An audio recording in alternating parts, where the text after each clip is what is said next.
Here we take a look at affine functions. So a function f, which is mapped from the domain Rl to the range Rm, is affine if there exists z belongs to Rm, such that for each xy belongs to Rl and alpha beta belongs to the real number line R, f of alpha x plus beta y is equals to alpha fx plus beta fy plus z. So this affine function is basically kind of a transformation of a linear function where it has an intercept, whereas a linear function does not have an intercept, it passes through the origin.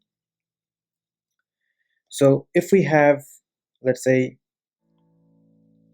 a function g of x, which is linear function, which passes through the origin here,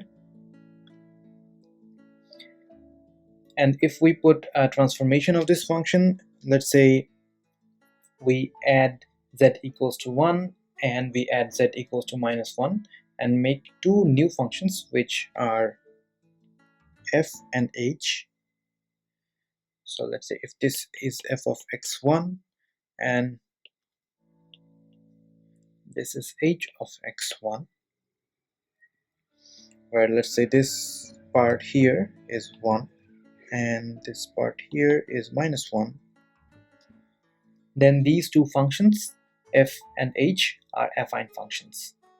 Now g can also be thought of an affine function where its intercept is equals to 0.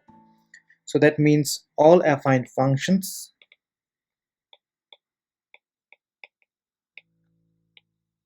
are not necessarily linear functions, but all linear functions are affine functions if we can think of their intercept as being 0. But if a linear function has an intercept, then that is basically a transformation of the linear function and we call them affine functions.